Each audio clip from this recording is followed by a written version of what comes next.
Students, hi, this is Mr. Bob. In this video, we're going to walk through two sample problems where we're going to apply the constant acceleration motion equations and the DGUESS method. Hopefully by now you have watched the video that addresses those two things, that kind of lays out those equations and walks you through what the DGUESS method is. If you haven't done that yet, please go back and do that video before you watch this one. The student learning target is really simply, I can apply the DGUESS method and kinematics equations to analyze complex situations. So let's go to the first one. So sample problem 1 shows a Thorns player starts from rest and accelerates uniformly at 3 meters per second over a distance of 10 meters. What is the velocity at the 10-meter point? Use DGUESS. So as usual, D stands for drawing. So we're going to make just a very quick, notice I'm going to make a stick figure drawing of this Thorns player. And as usual, it is important as part of the drawing to include a coordinate system. Most of the time, it is best to have the object starting or the person starting at the origin, and that's the case. And we're going to say that they're moving in a positive x direction. Okay. All right. So the next we go to our givens, and notice down there we have a givens table, and the givens table has the displacement, initial velocity, final velocity, acceleration, time. Let's mine the problem and see what we can fill in for this. So it says a Thorn player starts from rest. Starts from rest means what? That the initial velocity is 0 and accelerates uniformly. Uniformly means it's constant acceleration. And that's key idea, right? That's a key buzzword, because given that it's constant acceleration, that means these equations can be used to help solve this problem. Without knowing that, you can't solve, without having constant acceleration, you can't use those equations like we've talked about. So we know the acceleration is 3.0 meters per second squared. I'm going to abbreviate with that. And we know that the distance, or in this case, the same as the displacement, is 10 meters. We're going to assume she runs in a straight path, 10.0 meters. Okay, so we've done the givens. What's the unknown here? Well, there are two unknowns you can see here. Here's a question mark, the final velocity, and here's another question mark, the time.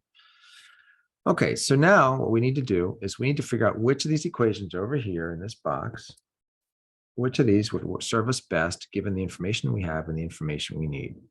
So we're trying to solve for her velocity, final velocity. We know her initial velocity, we know the displacement, and we know the acceleration, and we don't know the time. So ideally, we would find an equation that doesn't have time, but does have the final velocity and these other things. And if you look carefully, the best equation to use to solve this in one step would be this equation.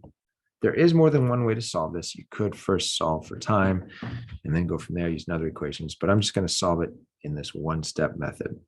So the equation that's most promising is this one. The final velocity squared equals the initial velocity squared plus 2 times the acceleration times the change in position, or the displacement.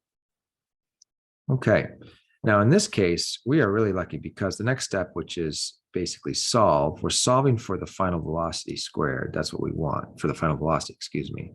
So there's really not much mathematical manipulation we need to do, other than we might just want to recognize that we're taking, at the end, we're going to take the square root of this whole thing to get our answer. And then the last S is basically substitute and solve. And so let's go ahead and do that. Take the square root of, let's see, we have initial velocity is 0 plus 2 times an acceleration of 3, and the change in position is 10. Okay, so when we multiply all that together, 2 times 3 times 10, that's going to be 60. So the final velocity is going to be the square root of 60. Okay. Square root of 60. I don't have a calculator with me, but I know I can approximate this because I know there's basically 7 squared is 49, 8 squared is 64. So it's between 7 and 8, and it's closer to 8 than 7. So I'm going to say that the final velocity is approximately 7.7 meters per second. Okay, I might be slightly off with that number, but the important thing, the most important thing about this problem is that we basically went from drawing all the way to solving it through substitution and using the constant acceleration equations. Okay, So that's sample problem 1. Notice in the end, by the way, I could write this up here, 7.7 meters per second. We never did solve for the time. And you don't necessarily have to fill out everything in that table. It's just meant to help you solve for the quantities that the problem asks for. Okay, let's move on to problem 2.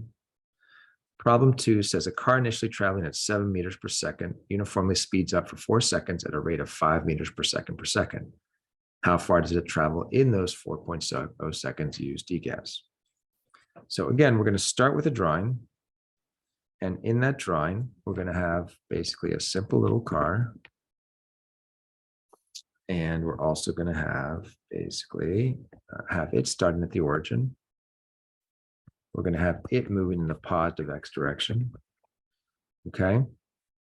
And so with that, then we can go on to the givens table.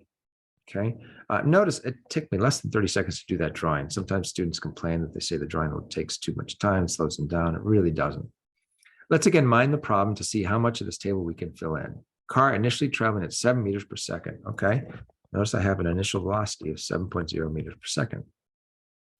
Again, this word uniformly important means that it's speeding up at a constant acceleration.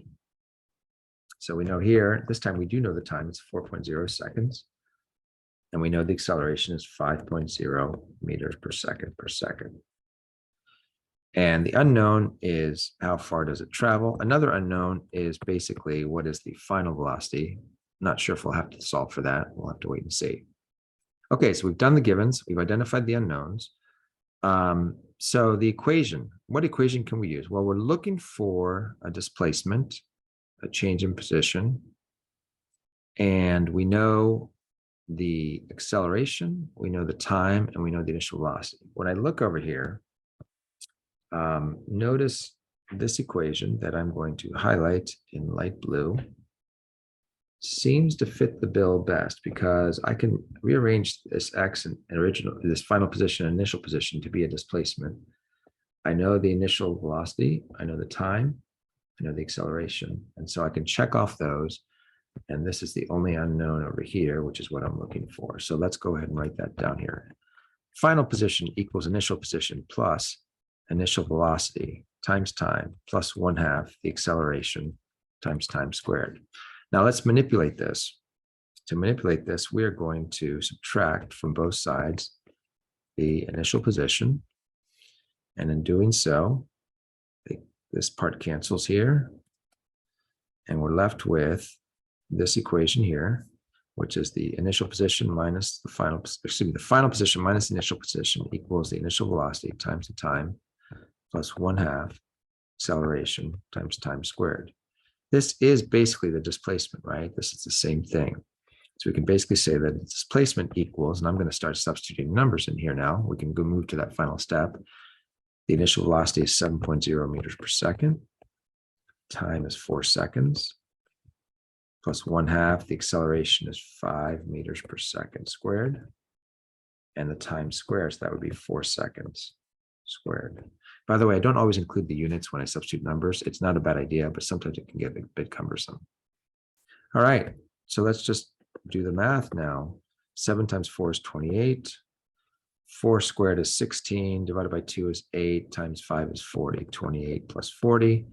So we get a displacement of 68 meters. So we can come up here. How far does it travel in 4 seconds? It travels 68 meters. And again, we don't need to find the final velocity. It's okay to leave that final blank in the givens table. We could also write a statement to say the car travels 68 meters. That's always a good idea to go back and make sure you've answered the question. Okay, so those are 2 sample problems. I hope this has helped you kind of understand a little better how to apply the DGUESS method and use those constant acceleration equations. And you will certainly get more practice in a variety of fashions over the coming weeks. Thank you very much.